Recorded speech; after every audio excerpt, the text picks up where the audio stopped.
E aí, nono ano, firmeza na paçoca? Tudo bem com vocês? Gostaram do meu visual? Hoje eu estou de havaiano. O senhor vai tirar umas férias, vai viajar. Só se for aqui dentro do quarto. Brincadeiras à parte, tá?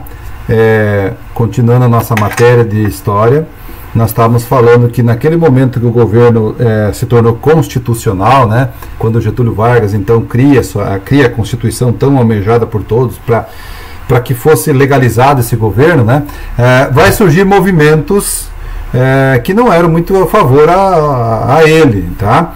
Vai ser a Ação Integralista Brasileira, a AIB, ou AIB, e a Aliança Renovadora Nacional, a ANL. Então aqui nós temos alguns insígnias que eles usavam, né? Essa letra invertida, a letra E, acho que é o alfabeto grego, não tenho agora de memória, e Luiz Carlos Prestes à frente da Insurreição Armada do Rio, ou no Rio, tá? Em março de 36, Luiz Carlos Prestes foi o preso e Olga Benário, companheira de Prestes, foi entregue. Então, continuando aqui, Luiz Carlos Prestes foi preso, né, e sua esposa também foi presa, Olga, e ela foi, como ela era judia, foi deportada para a Alemanha para os nazistas, tá? Ela estava grávida e ela foi para um campo de extermínio, ela foi morta num campo de extermínio, tá? Então, assim, o Brasil também tem suas partes mais sombrias, né, nessa história toda. Enfim, ele é inimigo do governo, considerado inimigo, então ele tratou de uma forma de eliminar o problema.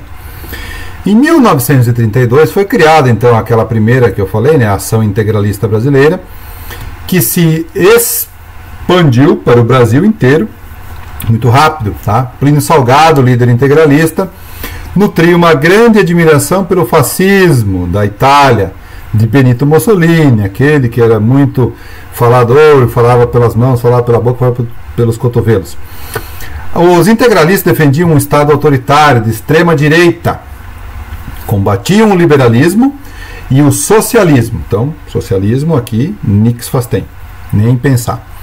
E instituíram aos seus integrantes o uso de uma camiseta verde, não era o palmeirense, camiseta verde, com a insígnia aquela ali em cima, que nós estamos vendo no quadro, ó, que está sendo simbolizado. Então, isso aí eles usavam na camisa, e a palavra de ordem deles era Anauê. Anauê.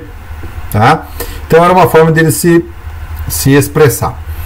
Em 1934, 2 anos depois, foi fundada a Aliança Nacional Libertadora, tá?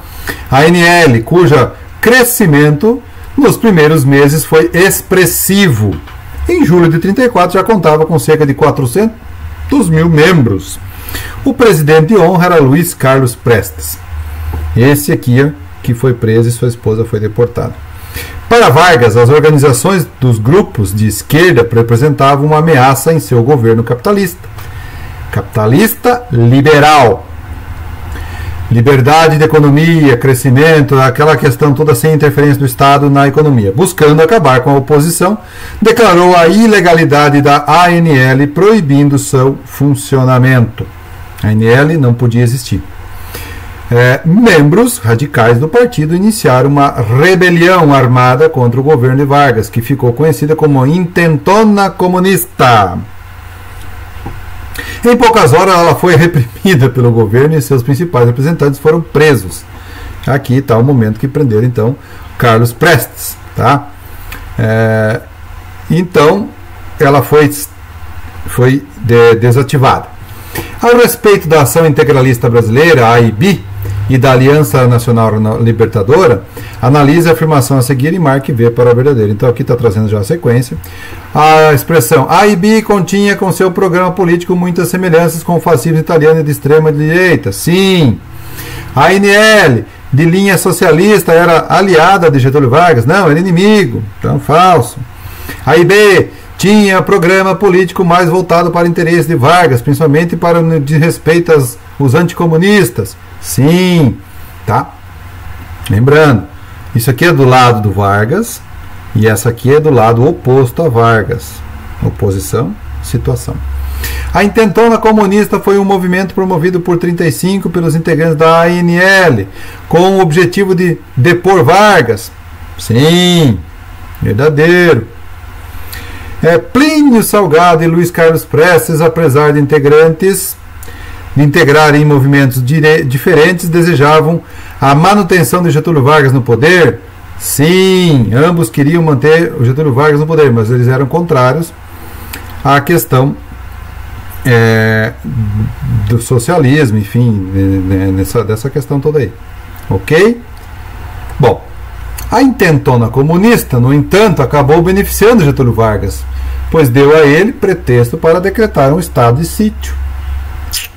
O que é estado de sítio? Vocês já ouviram falar esse negócio aí? É uma situação de exceção em que o chefe de Estado suspende os poderes legislativo e judiciário. Por exemplo, se agora o presidente da República agora falar assim, vai estar estado de sítio no Brasil, o Congresso não funciona mais e o poder judiciário lá não vai funcionar mais. Complicado, né? De que forma que o poder executivo concentra todos os poderes em suas mãos? E vai ser uma ditadura praticamente. Mas pode ser por um período determinado, por um período curto, por um período pode ser se estendido. Tem vários motivos para isso acontecer. Não é o caso do nosso país. Em 1937 deveriam ser realizadas eleições para a presidência. Lembra? Getúlio Vargas está no governo desde 1930. Já tinha se passado um bom período, as pessoas já queriam trocar ele, mas ele estava lá, firme, tranquilo, forte. Bom, então veio ao público e anunciou a descoberta de um plano que desejava implantar no país o socialismo aos modos que foi feito na Rússia. Quem ficou alvoroçado naquele momento do Brasil? O pobre? Pelo contrário, né, pessoas? Os mais ricos, as pessoas mais abastadas, essas ficaram sem sono, provavelmente perderam noites de sono. Imagina, né? Tudo aquilo que eu construí, capitalismo que eu fiz, tudo agora vai ser distribuído entre todos. Isso se passava na cabeça dessas pessoas. Então, isso de plano, de maneira alguma, isso pode acontecer no nosso país. E é claro que o Getúlio Vargas também governava para essas pessoas ricas. O denominado Plano Cohen, segundo Vargas, os seus apoiadores eram uma ameaça à segurança nacional, que possibilitou o cancelamento das eleições e o fechamento do Congresso. Provavelmente isso aqui talvez não existiu nunca. Ele queria um pretexto para fazer com que essas eleições não acontecessem. Ele queria se manter no poder por um período que ele ficasse e achasse, estou cansado agora, quero ir para casa, não quero mais ficar aqui, tá? Então assim, isso talvez nunca existiu, foi só às vezes foi uma inventação de Vargas para que isso pudesse a população ter o apoio dela em relação a exterminar com essas pessoas no país. Aparentemente o plano era uma fantasia a ser publicada em um boletim da AIB. Fake news já existia naquela época, meus amigos, e até hoje está muito mais aperfeiçoado do que era naquela época, tá bom? Mostrando como seria uma insurreição comunista e como reagiriam os integralistas diante dela. A insurreição provocaria massacres, saques e depredações, desrespeito aos lares, incêndios de igrejas, etc. Colocaram o caos. Tá? O fato é que de obra de ficção, o documento foi transformado em uma realidade, passando das mãos de integralistas à cúpula do exército. A 30 de setembro era transmitido em programa oficial pela rádio e publicado em parte nos jornais. Os efeitos da divulgação do Plano Cohen foram imediatos. Por maioria de votos, o Congresso aprovou às pressas o estado de guerra e a suspensão das garantias constitucionais por 90 dias. Vargas anunciou uma nova fase política e a entrada em vigor de uma carta constitucional elaborada por Francisco Campos. Era o início da ditadura do Estado Novo. Estava entrando o Estado Novo no nosso país agora. Benito Carneiro começou a fazer algumas caricaturas, né? Cartunista, o cara era bem humorista e tal, então ele fez alguns momentos da história de Getúlio Vargas no início e até quase que o final do seu processo. 1930, entra no governo feliz, sorridente, muito eufórico, né? 31, já dá um sorriso meio que um sorriso Colgate, ele não está muito feliz não. 32, decepcionado com a Revolução de São Paulo lá, enfim. 33 deu uma animada porque venceu. Aí já começa a ficar preocupado de novo. E aqui um pouco menos, e aqui mais chateado, aqui extremamente furioso, né? Bom, a oposição é lógico que ia cair matando em cima dessa questão toda de Vargas estar no poder, nunca legitimamente, foi sempre uma coisa assim de desconfiança para quem estava fora do governo. Bom, explique em linhas gerais a mensagem da caricatura em relação aos anos de 30, 32 e 34. 30, 32 e 34. 30, Getúlio aparece feliz porque ele assume o governo, realização da sua Revolução de 30. Tá? 32, ele é retratado de maneira contrariada, em referência à Revolução de São Paulo, constitucionalista. Depois disso, ele passou a ter um governo constitucional e uma nova carta. Em 34, Getúlio Vargas foi eleito pelo voto indireto para presidente. Então aí ele aparece um pouquinho mais feliz em 34, porque estava meio confuso, estava meio com medo. Aqui estava triste, porque ele queria ter São Paulo como seu aliado, mas São Paulo não estava gostando do seu sistema de governo, porque julgava que ele não ia favorecer os cafeicultores. E é lógico, não pode favorecer uma classe só, tem que ser todos. Tá? Então assim, aqui ele aparece um pouco descontente. E aqui sim, aqui ele aparece feliz porque fizeram uma Constituição nova, então eu estou legalmente governando agora. Então ele se aparece, ele é retratado com um semblante mais alegre. Tá? Em 2 de dezembro de 37, Getúlio Vargas decretou a dissolução de todos os partidos políticos. Coitado dos partidos políticos no Brasil. Eles brincam com os partidos, né? Faz, não existe, depois não existe mais, depois, pode ser legal, depois de 64 vai todo mundo ser extinto, aí depois volta e agora tem uma carrada de partido que a gente nem sabe, falta dedo para contar de tanto partido que nós temos no Brasil. E lembrando que cada partido tem uma parcelinha daquele fundo partidário que foi cogitado há tempos atrás de ser aumentado, porque coitadinho deles não tem dinheiro para fazer campanha, né? Você, trabalhador, suado, cansado, exausto, depositando todo mês os seus impostos e pagando, é para sustentar essa classe de vagabundo que fica lá em cima, fazendo o que bem entende com as leis e dizendo que não tem dinheiro suficiente para fazer as suas campanhas. Nossa, né? Então, assim, no Brasil, política virou um negócio. E essa é a verdade. Tá bom? A Constituição de 34 não combinava com o governo ditatorial implantado por Vargas. Olha o que ele fala aqui no começo. Bom, destituiu todos os seus... eu tinha pulado, perdão. Destituiu todos os partidos, né? Iniciou-se assim, sob uma forma de ditadura, uma nova fase no governo chamado Estado Novo. O Estado Novo é de 37 a 45, é a última fase do governo de Vargas. Bom, mas ficou um bom tempo, né, gente? 15 anos governando nosso país. Tá? Dá para fazer muita coisa se fosse uma pessoa que tivesse também boas vontades de trabalhar, enfim, talvez até tinha, mas sempre é assim. Quando você tem boas vontades, existe uma oposição ferrenha em cima, querendo sempre prejudicar, atrapalhar, querendo jogar água no chope ali para melar com a história. Então assim sempre vai ser na história. A oposição governa, a esquerda vai criticar. A esquerda governa, a oposição, a direita vai criticar. Então nunca vai estar feliz, nunca vai ter contento. No Brasil, pelo menos assim, vai demorar muitas gerações para que nós tenhamos um governo sem muita interferência e as pessoas aceitar como que é e da próxima eleição troca, enfim. É assim que acontece. O Estado Novo começou oficialmente no dia 10 de novembro de 37. Até então o governo de Vargas mostrava alguns sinais que a sua predileção pelas ideias autoritárias e autocomunistas, elas foram adotadas de maneira inconfundível no Estado Novo. Essa fase do governo varguista assumiu clara inspiração nos governos fascistas. Eu gostaria que vocês, no livro de vocês, por gentileza, marque essa parte aqui, é importante e vai até o ponto aqui, tá? Até opositores, tá? Porque assim, essa fase do governo varguista assumiu clara inspiração dos governos fascistas e nazistas da Europa. Cara, E a guerra explode em 1939 e Vargas está governando esse processo todo. E aí, vocês lembram, nós vamos estudar, o Brasil tem sua participação na Segunda Guerra Mundial, assim como também teve na Primeira Guerra Mundial. E aí, imagina a contraditório que seria o processo. Você, aqui no Brasil, com um governo tendencioso a esses sistemas aqui fascistas e nazistas, e você envia tropas para lutar contra esse sistema lá na Europa. Não encaixa, não entra na cabeça das pessoas naquele momento, tá?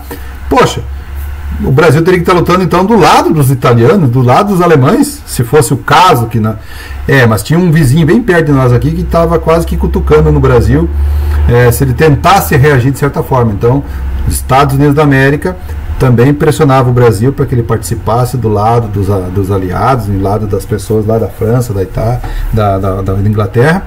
E o Brasil também tinha certos negócios com os americanos, enfim, cedeu parte do parte do Nordeste lá para os caras usar como base de trampolim, né?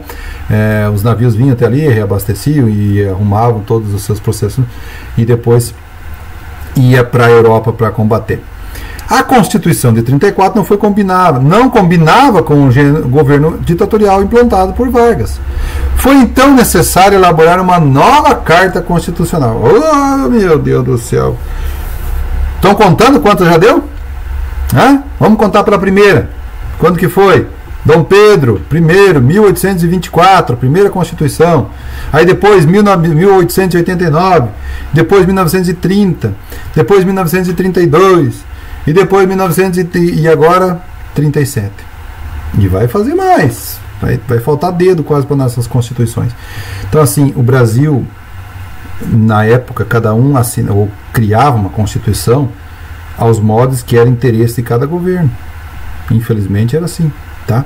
Então, como não combinava com aquele sistema todo lutado pelo mundo inteiro contra o fascista e contra os nazistas, pera lá, vamos fazer uma constituição mais elaborada aos modos nossos, né? E ela concentrava-se mais poderes na figura do presidente.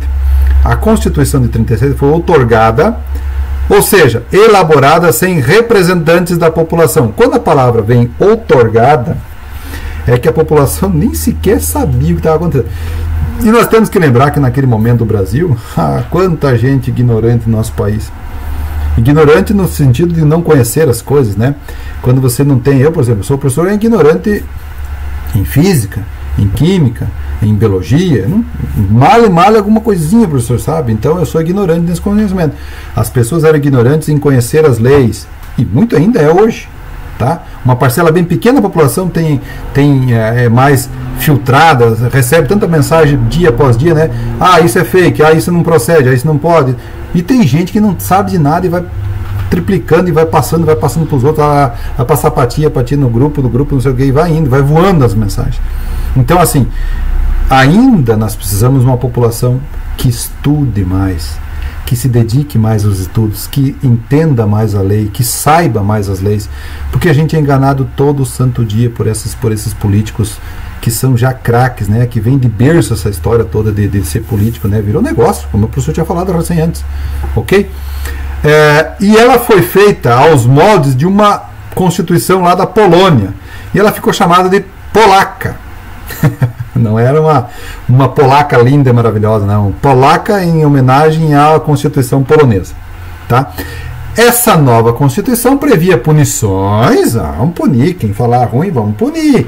Aí o soldado lá chegava lá, né? Tá falando mal do governo, meu filho. Nós vamos entrar com uma ação contra o senhor. Punir com pena de morte. Então, no Brasil, meus amiguinhos, teve pena de morte já sim. Tá? Para quem cometesse crime contra a ordem pública. Ou seja, quem se manifestasse contrário às medidas do governo centralizava o poder político na figura do Vargas e diminuía o poder dos governos nos estados. Então, hoje começa a falar mal do governo, alguém vinha aqui me prendia e falava, tu tá preso porque tu criticou o governo e a tua condenação é pena de morte.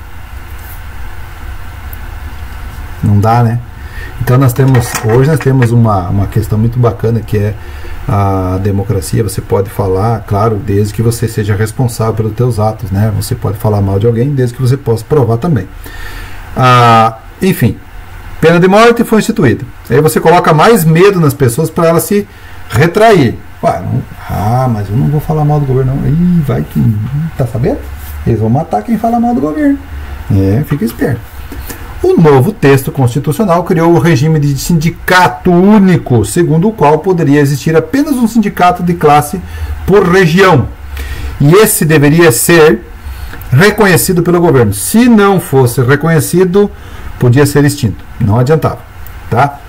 Muito bem. Agentes de governo interviam na direção desses sindicatos a fim de evitar... Cara, os caras não tinham liberdade nem para sequer se reunir. Se estavam reunindo, tinham que mostrar tudo o que estava acontecendo. É que o governo estava desconfiado de todo mundo. Então, para se garantir de certas formas, ele foi fazendo o cerco em cima dessas pessoas. Ele pode ter sindicato. Tudo bem. Só que vai ter um intervencionista lá dentro para saber o que vocês estão falando. Vai que vocês estão falando mal do governo. Assim, os sindicatos deixaram de ser organizações a favor dos trabalhadores para se tornarem ferramentas do governo no controle da categoria profissional. Que porcaria. Quem viveu naquela época, né? Deve ter pensado, que merda é essa, né? Para garantir o cumprimento das novas regras, foi criado então o Departamento de Imprensa e Propaganda, DIP. Ele era responsável para fiscalizar as atividades da imprensa, falada e escrita, com o objetivo de censurar críticas ao seu governo. Então, qualquer um que fosse... vou publicar um jornal. Não, antes tem que passar pelo DIP. É como se fosse na época da ditadura do Brasil. Nada era ao vivo, tudo era gravado antes, tudo era editado antes, para que não fosse ofensa nenhuma para o governo dos militares. Outra função era fazer propaganda do seu governo, a fim de criar uma imagem positiva de si mesmo perante a população. Então, todos os jornais estavam inclinados a fazer coisas boas e falar bem do governo e falar bem... Cara, então por isso que muita gente às vezes, meu avô falava que no tempo de Vargas, ou meu bisavô falava que no tempo de Vargas era muito bom viver naquela época. Ou muita gente falava assim, no tempo da ditadura era muito bom viver, não tinha bagunça, não tinha nada. Cara, quem estava lá no caixa-prego do fundo, lá não sabia de nada que está acontecendo. A única ferramenta que ele tinha para escutar era o rádio. E quem manipulava o rádio? O governo. Ninguém ia falar mal do governo, todo mundo estava falando bom. Então, para quem ouvia lá no findão, no caixa-prego lá, o governo está bem, não tem nenhum problema. Nunca falaram mal do governo, sempre mostrando coisas boas, nunca teve nenhum caso crítico. Agora, quem vivia na cidade maior, vivia o dia a dia, sabia que as coisas eram mais complexas. Hoje, com todas essas ferramentas que nós temos, ainda existem essas fake news. Então imagina aquela época. Tá? Um dos aspectos culturais mais importantes da época, em 1930, foi a disseminação dos aparelhos de rádio. Então, aquilo que o professor falou. Então, ele transmitia tudo pelo rádio. Então, aqui está fazendo uma transmissão ao vivo. As emissoras de rádio do Brasil inteiro, não lembra? Todo mundo fica fula da vida quando chega às 7 horas da noite. Em Brasília, 19 horas. Está no ar a Rádio Brás. A Rádio Brás foi também uma rádio do governo criada por Getúlio Vargas, isso mais à frente, depois quando ele volta ao governo, lá em 1950. Tá? Era uma ferramenta extraordinária. O rádio se propagava como uma coisa muito bacana, porque era mais acessível do que uma televisão, até porque nem tinha como sistema de televisão naquela época. Ok? Bom, um dos aspectos mais culturais era o rádio.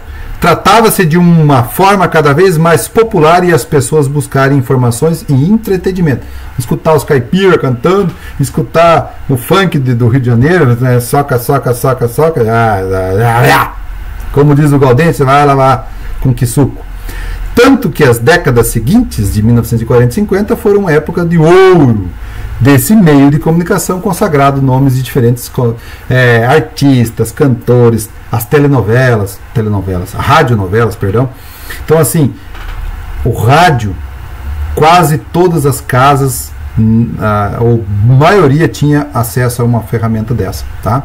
Hoje é uma coisa ainda que é usada, e não sei se talvez com o passar do tempo nós vamos deixar de acabar usando o rádio, mas enfim, ainda é uma função muito apreciada e acessível a todo mundo, né? Você tem um aparelhinho lá, você baixa um aplicativo, o professor tem um aqui, chamado Radiosnet. Eu escuto rádio do mundo inteiro no meu aparelho, tá? E aí isso é bacana, porque é uma ferramenta disponível para todo mundo. Só que na época nem todos podiam ter um rádio. Ok? É como se hoje comprasse uma televisão de 90 polegadas. Nem todo mundo pode comprar uma 90 polegadas, tá? Então, é acessível, né? Muito bem. E aí essa parte a gente vai paralisar por aqui, daí vai continuar a falar então do governo na questão do Vargas, a questão do rádio, e depois a gente já vai para os finalmente aqui, tá? Ok? Eu peço a gratidão de todos, muito obrigado pela participação. E quem tiver dúvida, por favor, acesse o professor aí, chame pelo Zap e até a próxima. Buenas!